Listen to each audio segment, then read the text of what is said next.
Merry Christmas, Happy Holidays, ho, ho, ho, and welcome to our Mike and Mike's Off Air podcast. That's very, very true. My 29th, by the way, your friend Mike O'Neill, the new My 97.5 29th walk down the Visalia Candy Cane Parade last night. I was wondering where you were going at that. You're older than 29, I know that. I've got boots that are older than 29, but that walk was incredible. And I said to one of the other guys, I was like, is it me or is the level of creativity and presentation of the floats up this year? Some of them were really incredible. Now, you walked in the parade, so there's quite a few I'm sure that you didn't see. I was right there on Church Street, so Church and Main, so I saw every single one that passed by, and I can concur with that. It seemed to me there were about as many entries as there always have been. It seemed there were more marching bands, which I love, which I feel terrible about because sometimes the marching band is right behind another float. So I feel the need to get all the information about the band in, but I don't want to talk while the band is playing. I love marching bands. Well, I really don't. I mean, I'm like, oh, thanks for making me hate Uptown Funk forever.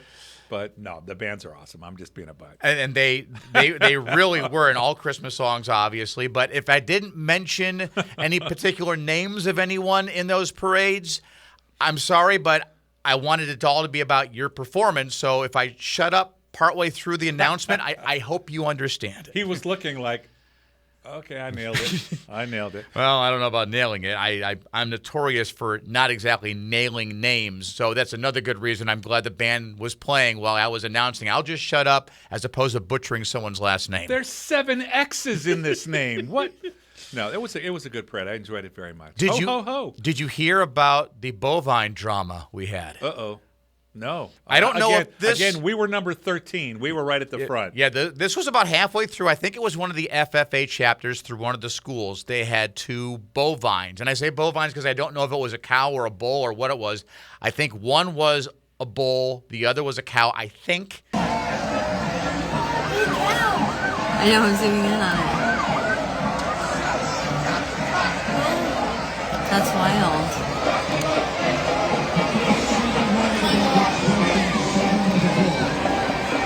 He's gonna get mad.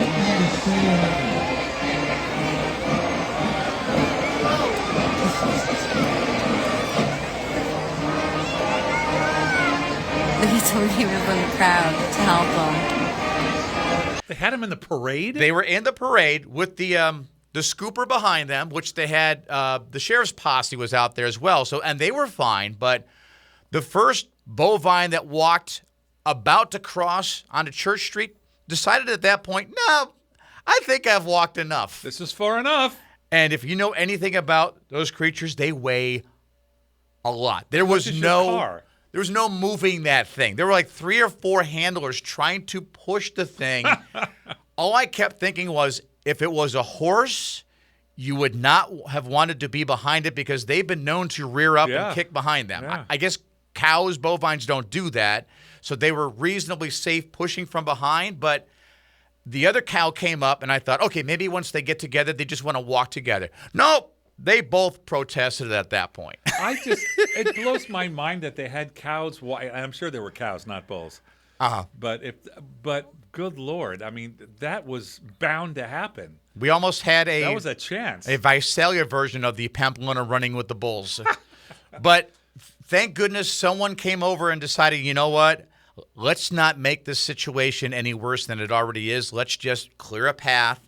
And they marched them on Church Street towards the convention center, and I did not see them again. Now maybe they're ribeyes later. No, they were trailers and home before the last float crossed the finish line, I'm sure. Yeah, I don't know what happened to them, how they were punished, but yeah. Once they decide they don't want to go anywhere. They were cows being cows. How can you punish them for that? Well, where do you think steaks come from? Oh, now. That's how you punish them, by putting them in my belly. Nice. I don't know if you've heard about this. This happens every year. PNC, their Christmas price index. They literally take all the things that are mentioned in the song, The 12 Days of Christmas. Oh, goodness. And they figure out how much it would cost. They've been doing this for 20, 30 years or so. And needless to say, every year it goes up. Inflation always goes up. Any idea which item do you think costs the most by percentage increase over last year? You mean each of the 12, right? Correct. Well, I don't. Off the top of my head, I can't recall what all of them are. But what are there 12 of? There are, okay, so let's go backwards, shall we? So there's 12 drummers drumming, Well, they can't be cheap. And that's 12 of them. 11 pipers piping, Same.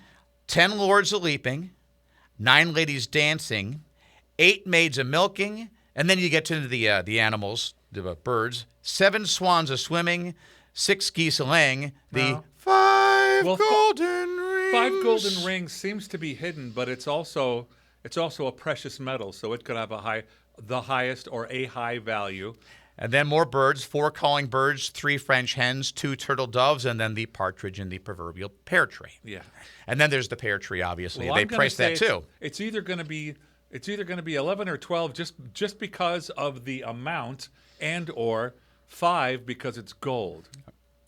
5 gold rings, up 32.5% over what it was last year. Those 5 golden rings would have set you back $1,245 last year, $1,649.90 this year. Well, it sounds to me like those gold commercials are right there. Invest your money in gold. Well, up 30%. You can't argue with that. Costco started selling gold bars this year. yeah, So, yeah. Merry Christmas if you want to get us one. 700 East Mineral King in Visalia is the address. We're bringing it by the toy drive this weekend. Ho, ho, ho. The next item that was the next big jump was the pear tree itself. Really? So would have cost you $350 last year, $400 this year, an increase of 14.3%. That's wild. And then the other thing, the one partridge in that tree, $370.18 last year, $420.18 this year, 13.5%. So I'll mention all these tomorrow morning. I'm Bird sure. is the word in expensive. Goodness. Yeah. I would like to encourage everyone, if you can, to join Mike O'Neill and I. Maybe a little bit more so me, because I'll be out there for 54 straight hours. But this year's toy drive, and I gotta thank Adventist Health Amphitheater, Yeah. and everyone associated with everything that they've done. They have their Tulari's Hometown Holiday going on this year, first time they've ever done it. And they wanted to have a charitable aspect of what they were doing. And we told them about the toy drive, and they ran it up the flagpole, and they said, yes, this is That's the one. what we want to do as far as a charity is concerned this year. And I didn't realize all the years we had done the toy drive in Visalia, because it started off in Tulare, and it was associated with Big Brothers Big Sisters of Central California.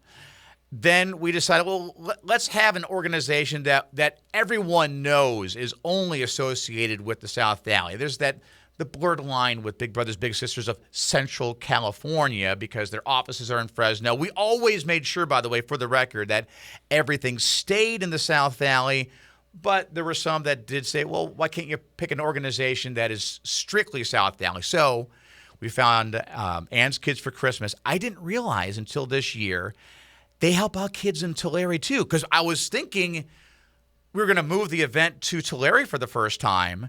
Well, we're going to have an event that helps out kids in Visalia, but the event's taking place in Tulare. How's that going to look? And then I found out from Vanita Jordan with Ann's that they do both. Yeah, so it's all good. It's all good.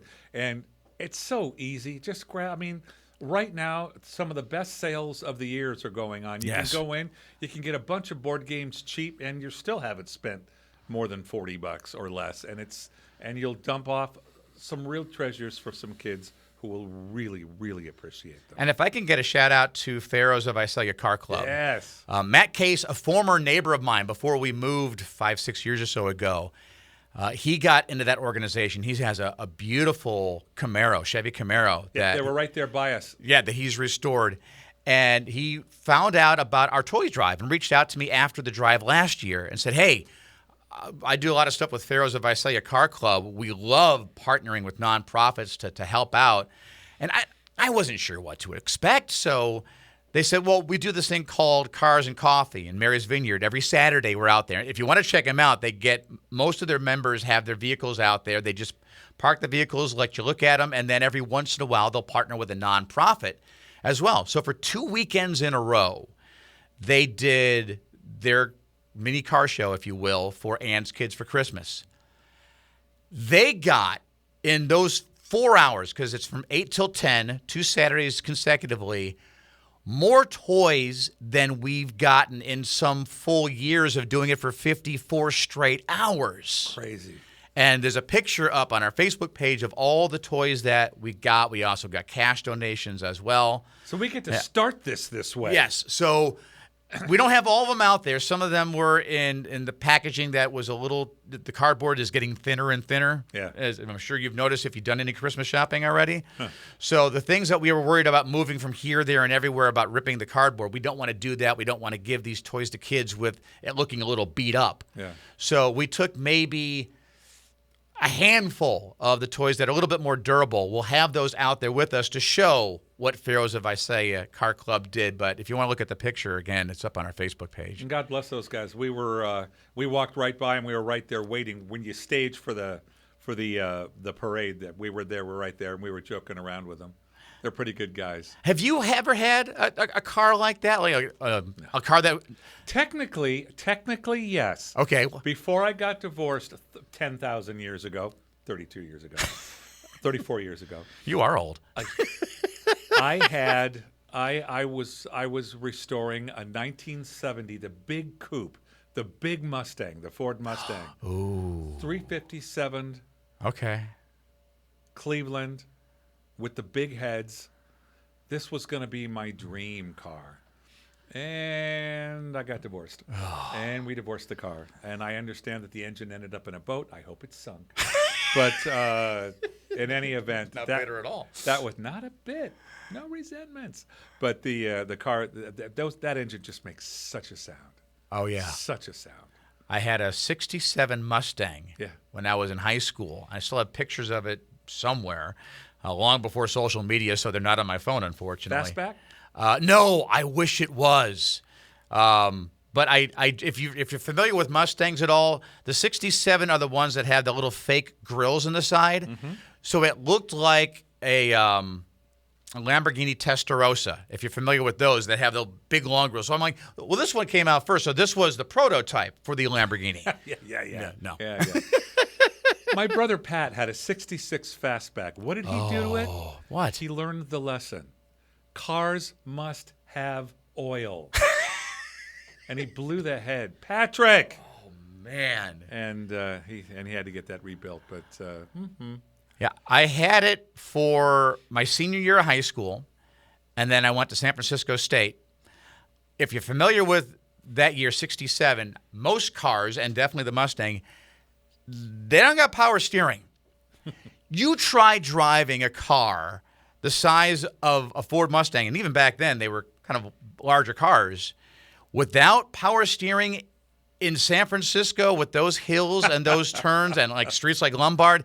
Yeah, that didn't last for about a year. After about a year there, I'm like, yeah, I love this car, but I'm not leaving San Francisco State anytime soon. It's time to sell her. either that or you end up with the Rock triceps, right? So It tried to parallel park with a car with no power steering. That was not Are you fun. in pain? No, I'm working my steering. Leave me alone. Yeah, you don't need a gym membership if you got a car with no power steering in San Francisco. But yeah, they do such great things. And I want to thank you in advance for all the time that you're going to spend out there at the toy drive as well, and for everyone that does come out with the. We're looking for new and unwrapped toys. Let me just double check as far as the age range. Again, so kids ages 4 to 12 years of age, and gotta thank Ed Dina's Auto Center this year for being a part of this effort as well. Amy, who works here, let him know about this effort and gave him some of the details. Yeah, that sounds like something that would pair perfectly with what we want to present ourselves as associated with. So, Ed, thank you. Anybody that knows Ed Dina knows that Ed's got a big heart out there at Ed Dina's on Mooney and Tulare. And the used car superstore is amazing. And he's going to be rooting us on, and a big fan of what we're doing. And God bless you, Ed. So let me ask you in the few seconds we have left, with the toy drive going on, was there a toy that you can recall, and I know I'm springing this on you, and I'm springing it on me too because I just thought of it, that if you were asked by mom and dad as a kid, listen here, why don't you go ahead and give this toy to Mike and he'll make sure the kids get it, that you would not have wanted to give up that you would have wanted for yourself? Oh, well, gosh, there'd be anything. Every single one of them. Anything you would have wanted. Now, I would never have not given it, but I would have been like, gosh, I hope I can get one. Yeah. Here, But- one for you and one for me. Yeah. No, I was pretty lucky as a kid. I got pretty much everything I ever asked for. So I would never, and that isn't the reason. I was raised pretty good, pretty well by good parents, but I would never begrudge somebody a toy. We had one Christmas that I'm assuming mom and dad did very well for themselves that year, because literally we had toys around the Christmas tree, in front of the kitchen, and all the way down the hallway. It looked, no kidding, it looked like Santa's workshop. And I've always thought maybe I exaggerated that. I've seen pictures of it. To know that it was so. It was just like that. What impressed my dad about that Christmas more than anything else is the one present I remember more than any other is one that he actually made that year. This was late 70s, I think this was. And my dad made an Oscar the Grouch setup. So he got an old coffee can. He painted it like Oscar's can. He got a puppet and taped it to the inside. So you would put the puppet underneath and make it look like Oscar is in the trash can. And he did the whole scene, if you remember that, and had a little lamppost and everything else. He made that all himself. Before Pinterest, before anything else, he just had the idea himself. Here you go. And went with it. And that's the only toy I remember from that whole year of Christmas Gone Wild. You just reminded me of one that I thought was incredible, and it's basic, but I loved it, and I kept it for years. It was just a Lionel train set. Okay. But what my dad chose to do is he got a big piece of plywood that was the length of the big oval that the train track was, and nailed it onto tacked it down the whole track onto this big piece of wood, so that the trains would run solidly. Wow. So we could move it if we wanted to. Okay.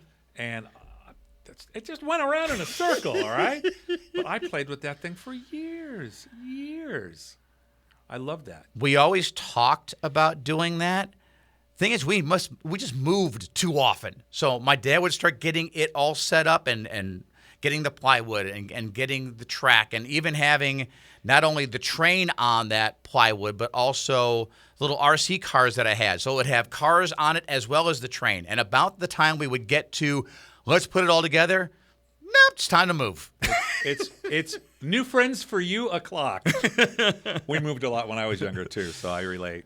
So I'm assuming we'll hit on Christmas again. We've got several more podcasts to get to before we get to the big day, but just want to wish everyone a Merry Christmas. And if we can, please just get in your ear about this year's Toys Drive.